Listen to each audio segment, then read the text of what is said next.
Hey everyone! Before we dive into this incredible story, drop a comment below and let me know where you're watching from. I love connecting with viewers from all around the world. And if you haven't already, go ahead and hit that subscribe button on your screen right now. You don't want to miss stories like this one that need to be heard. Alright, let's get into it. I'm frustrated. I'm a doctor. I work here. I'm literally wearing my hospital ID. Those words echoed through the sterile hospital hallway at 3 a.m., but they fell on deaf ears. Buddy, at this point, I don't care. You are coming with me, the officer responded coldly. It's because I'm black. That's why you don't care to even check my badge. The officer didn't even hesitate. Maybe. Go ahead and slowly turn around and put your hands behind your back. So, you're arresting a doctor in his own workplace without confirming anything. If you keep talking, I'll add resistance. This is the true story of Dr. Marcus Hayes, a man whose only crime was being black in his own hospital. The night everything changed. Dr. Marcus Hayes had just saved the life of a 7-year-old child. His hand still trembled slightly from the adrenaline as he walked out of the trauma room, his white lab coat swaying gently with each step. Underneath, he wore the typical blue hospital scrubs that all doctors wore, and his identification badge hung from the coat, swinging softly with each movement. It was 3 o'clock in the morning on a Saturday, and Memorial Hospital's emergency room was at its most chaotic. Ambulance sirens wailed from outside. Nurses rushed back and forth with medication trays. The characteristic smell of disinfectant mixed with fear hung heavy in the air. Marcus had worked 12-hour shifts for the past 5 days straight, covering for sick colleagues, but he never complained. Saving lives was all he had ever wanted to do since he was a child growing up in the South Bronx. He stopped in the main emergency room hallway, needing to review some charts before updating the next patient's family. Marcus leaned slightly against the wall, holding a clipboard with medical papers, his eyes quickly scanning test results and nursing notes. He was 34 years old and considered one of the hospital's most talented emergency physicians.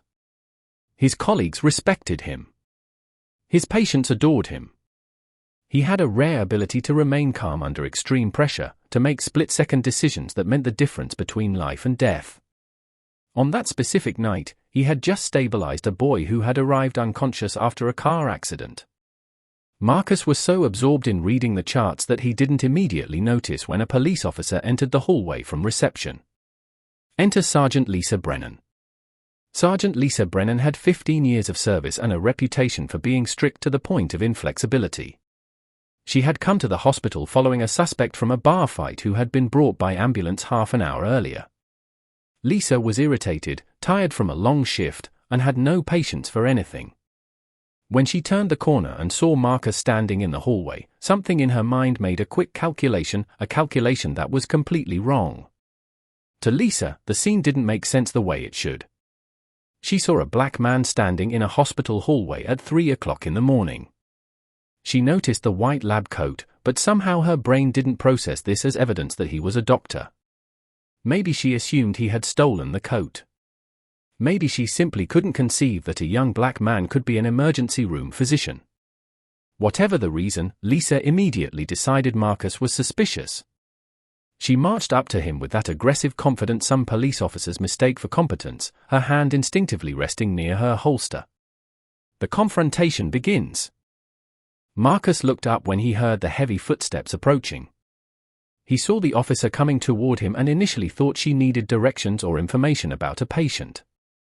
He smiled politely, that professional smile doctors develop to calm people in stressful moments. But what Lisa said next completely wiped the smile off his face. She demanded to know what he was doing there, why he was wandering the hallways, and ordered him to show identification immediately. Her tone wasn't that of someone asking a routine question. It was accusatory, aggressive, as if she had already decided he was doing something wrong. Marcus was confused for a second, processing what was happening.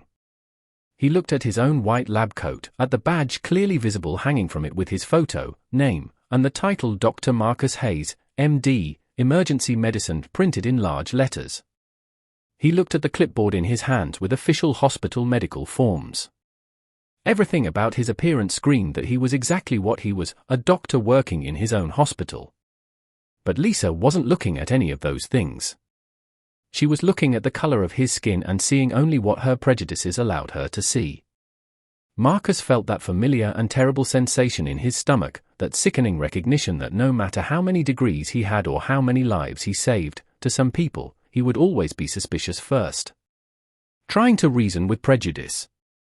Marcus calmly pointed to the badge hanging from his coat, his voice maintaining that professional tone he used with difficult patients. He explained he was Dr. Marcus Hayes, emergency physician, and that he was working his regular shift. He showed the clipboard with medical charts, trying to demonstrate the obvious. But Lisa didn't even look properly at the badge. Instead, she took a step closer, her posture becoming more aggressive. She said anyone could grab a lab coat and badge, that she had seen all kinds of fraud in her years of service. She repeated the order for him to show government-issued photo identification right now. Marcus felt anger beginning to boil beneath the surface of his professional calm. He had spent 8 years in medical school, for years of emergency residency, working 36-hour shifts straight, sleeping in closets, studying until his eyes burned. He had accumulated over $200,000 in student debt to get where he was. He had saved hundreds of lives in that exact hallway where he was now being treated like a criminal. But he knew the game. He knew that any wrong move, any wrong tone of voice could escalate the situation in dangerous ways. So he took a deep breath and said his wallet was in the doctor's locker room, but that she could easily verify his identity with any nurse or at reception. Lisa didn't like that answer. She interpreted it as evasion, as someone trying to buy time. Her hand moved closer to the holster, and she said he needed to come with her to reception now, or she would detain him for obstruction. No one to witness the injustice.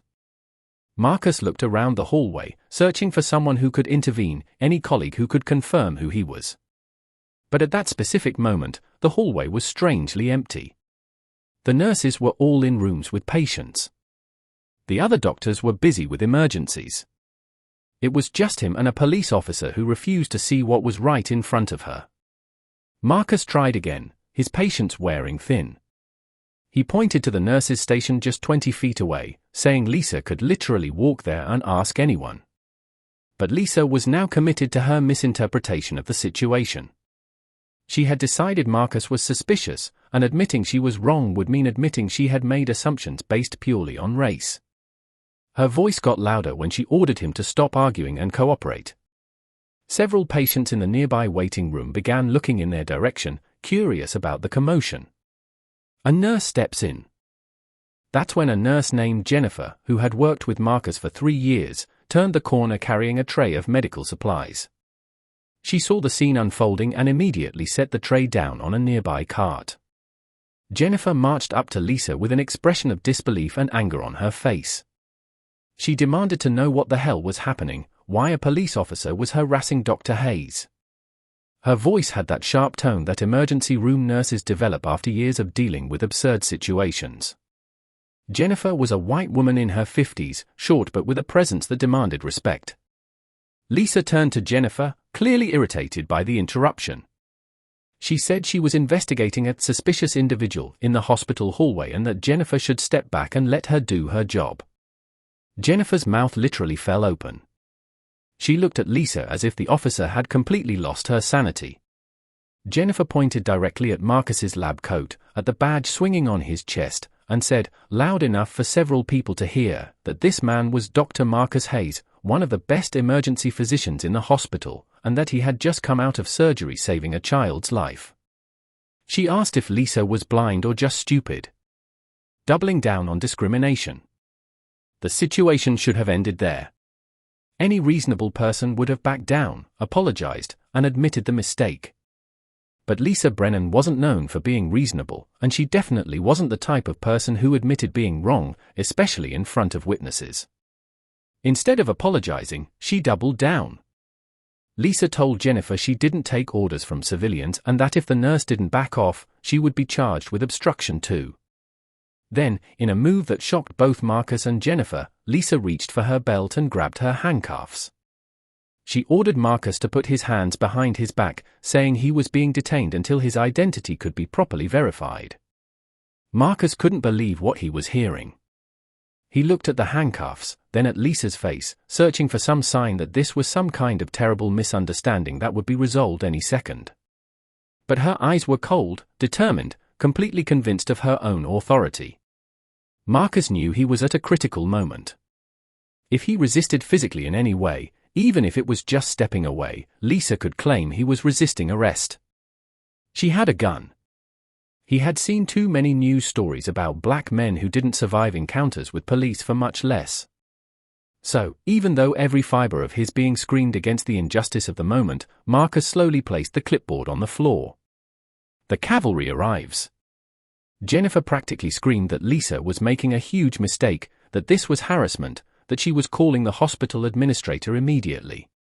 She pulled her cell phone from her pocket and started dialing, talking loudly about lawsuits and police misconduct. Other hospital staff began to appear, drawn by the commotion. A lab technician stopped in the hallway, mouth agape. A nurse who was leaving a patient room saw the scene and ran to the nurse's station to grab the phone. Within minutes, half the emergency room knew something absurd was happening in the main hallway. Marcus turned slowly, his hands trembling with anger and humiliation as he placed them behind his back. Lisa approached him from behind. And that's when Dr. Richard Chen, the emergency room medical director and Marcus's direct supervisor, came running down the hallway. Richard was 62 years old, grey-haired, and had a reputation for being calm even in the most chaotic situations. But when he saw Lisa about to handcuff Marcus, his face turned red with fury.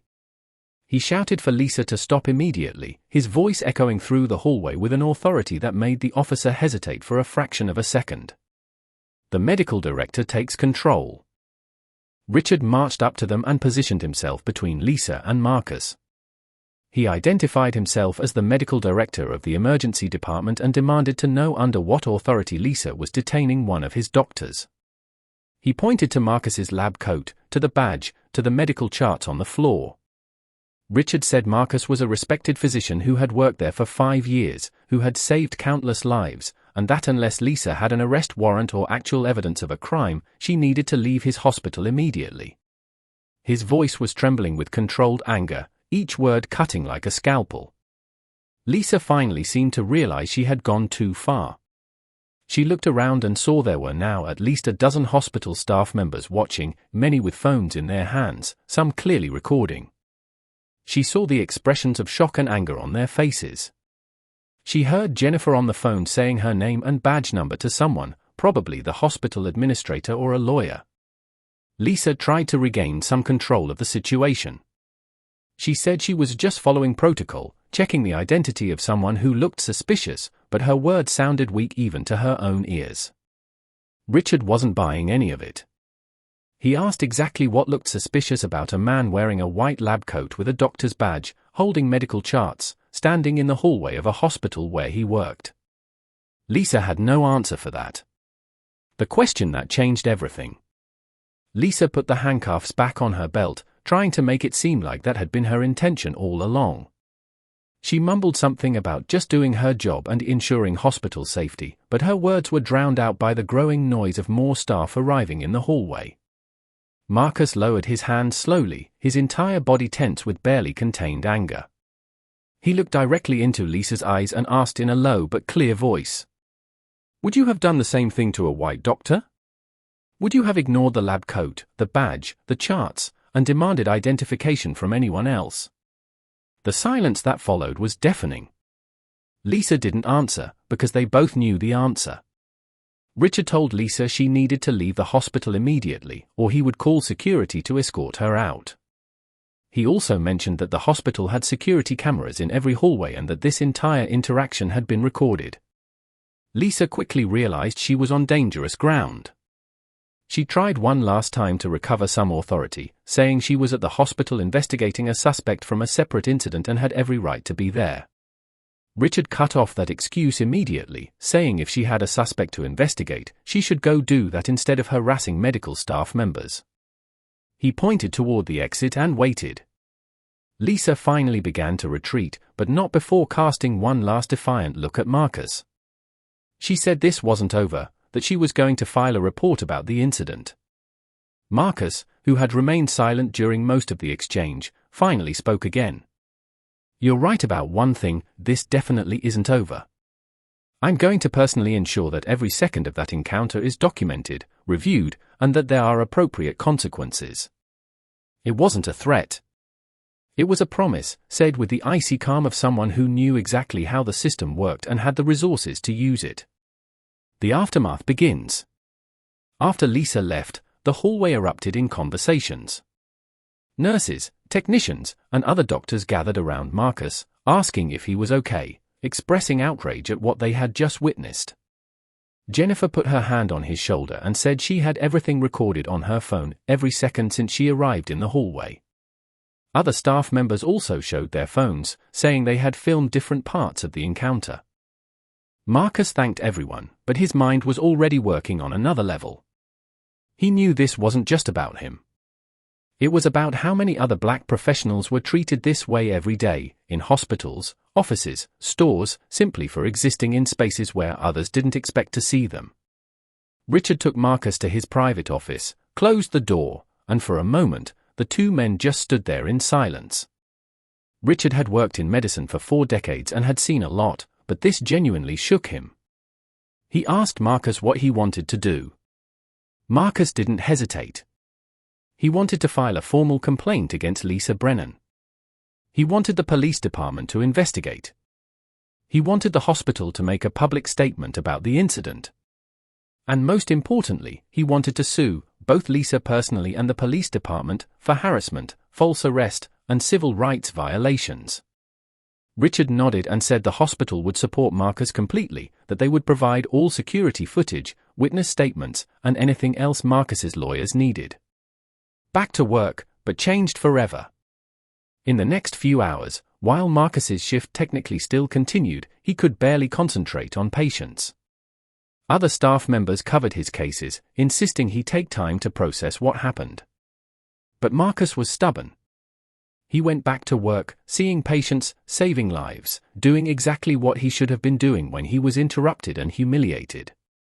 Every patient he treated, every life he touched that night was a silent statement. He wasn't going to let one person's racism define who he was or stop him from doing the work he loved. But inside, he was seething, planning, preparing for the battle he knew was coming. The story goes viral. The story spread like wildfire through the local medical community before the sun even rose. Memorial Hospital staff shared the incident with colleagues at other hospitals. Cell phone recordings began circulating in private social media groups. By Sunday morning, just hours after the incident, an investigative reporter who had a contact inside the hospital was already calling, asking for comments.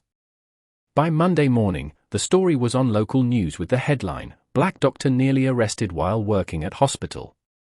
The staff phone recordings were shared with the media, and although faces were blurred for legal reasons, the audio was crystal clear, Lisa's voice demanding identification. Jennifer screaming that Marcus was a doctor. Richard ordering Lisa to leave. The police department initially tried to downplay the incident. They issued a statement saying Officer Brennan was following standard procedures in verifying the identity of an individual in a hospital during an investigation. But that narrative quickly crumbled when Memorial Hospital released the complete security camera footage. The evidence speaks for itself.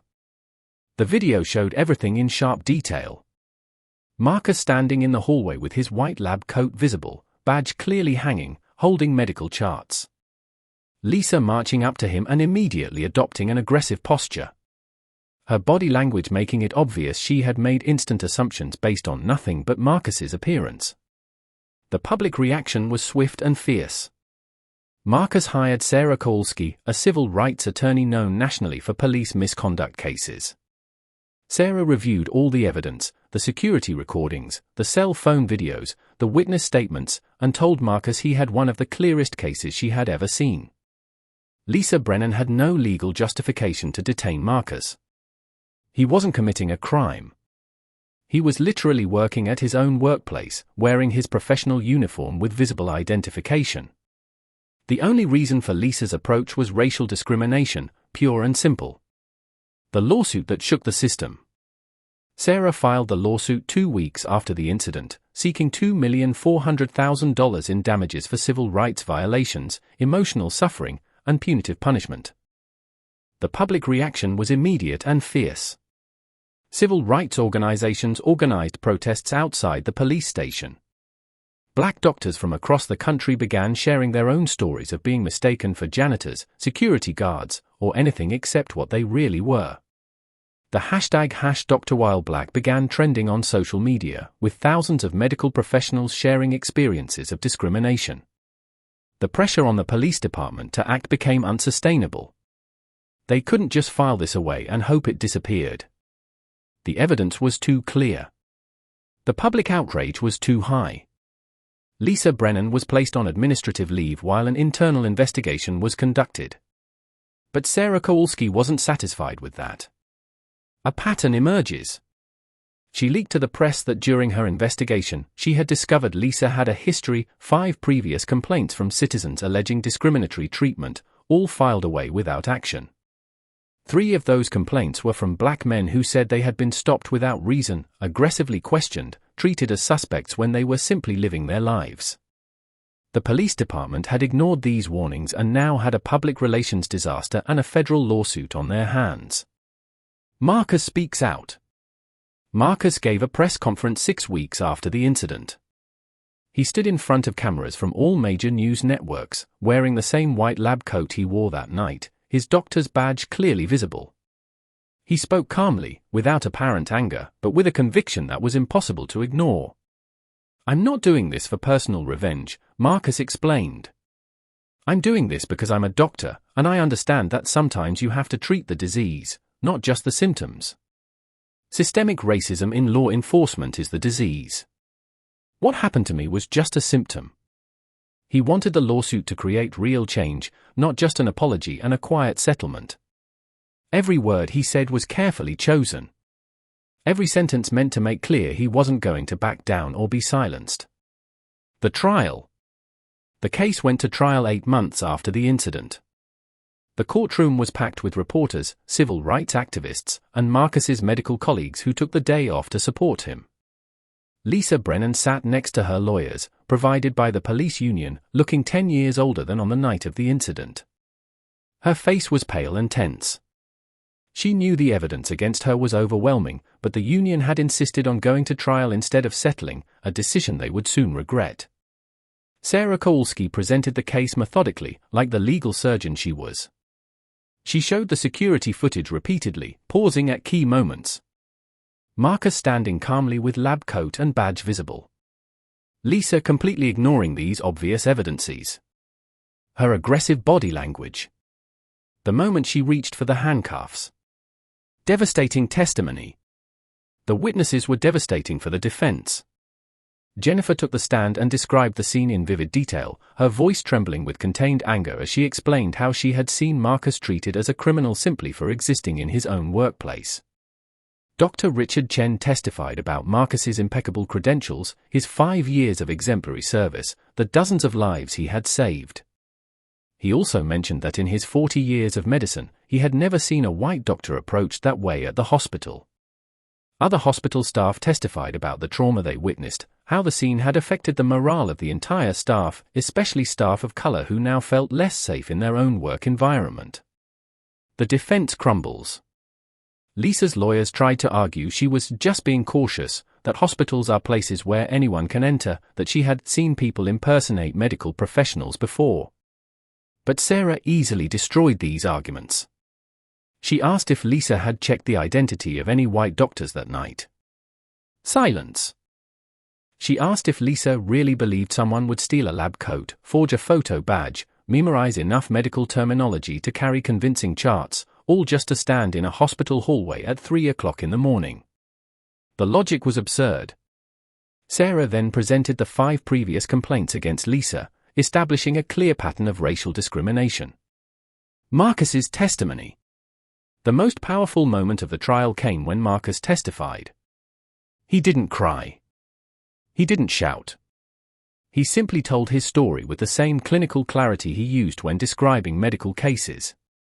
He talked about working double shifts, about being exhausted after saving a child's life, about standing in that hallway where he had saved hundreds of patients, and feeling completely powerless. He described the humiliation of having to prove his own existence, his own profession, to someone who refused to see what was right in front of her. Marcus looked directly at the jury and said, "The most painful part wasn't the near arrest. It was realizing that no matter how many degrees I had, how many lives I saved, or how hard I worked, to some people, I would always be suspicious first and human second." Justice served. The jury deliberated for less than 4 hours. They returned with a unanimous verdict in favor of Marcus on all charges: civil rights violations, false arrest, emotional suffering. And then came the part that made national headlines. The jury awarded Marcus exactly the $2,400,000 he had requested, but also added additional punitive damages of $800,000 against Lisa personally and the police department. The total of $3.2 million was one of the largest civil rights verdicts in the state that year. The courtroom erupted in applause. Lisa put her face in her hands. Marcus remained seated calmly, nodding once, satisfied that justice had been served. The consequences. The aftermath was swift and sweeping. Lisa Brennan was fired from the police department 3 days after the verdict.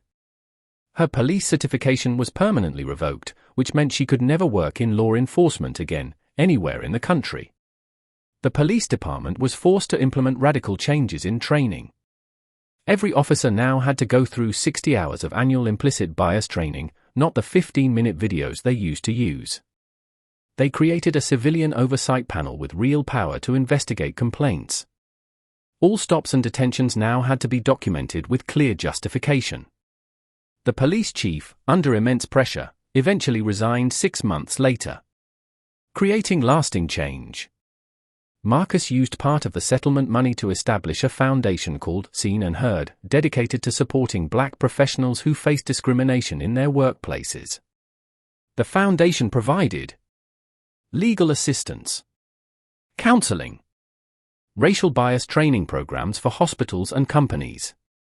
Marcus became a national voice on racism in medicine, giving lectures at medical conferences, writing articles, appearing on news programs. He never stopped working as an emergency physician at Memorial Hospital. That hallway where he was humiliated became a daily reminder of why his advocacy work mattered. Every life he saved, there was a silent statement that he belonged in that space, always belonged, and no amount of prejudice could change that. What happened to Lisa? Lisa Brennan disappeared from public life after losing her job.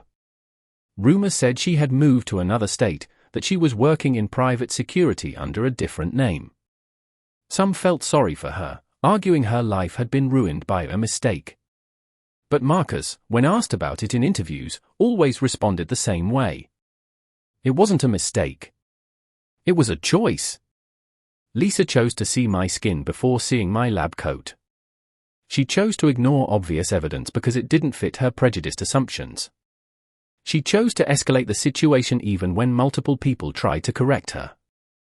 These were choices, and choices have consequences. A lasting legacy. The case Marcus Hayes versus Lisa Brennan and Police Department became study material in law schools, police academies, and diversity training programs across the country.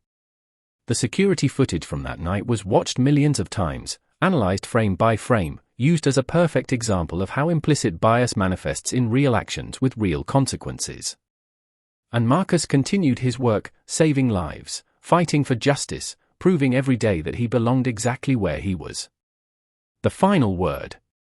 Because in the end, it wasn't about one racist officer or a multi-million-dollar lawsuit. It was about dignity. It was about being seen as human first. And it was about ensuring the next generation of black doctors never had to prove their existence just to do the work they loved. Dr. Marcus Hayes still walks those hospital hallways today, wearing his white lab coat, his badge swinging from his chest, saving lives. And now, everyone knows exactly who he is. If this story touched you, please like this video, share it with someone who needs to hear it, and don't forget to subscribe for more powerful true stories. Drop a comment below with your thoughts, I read every single one. Until next time, stay strong and keep fighting for what's right.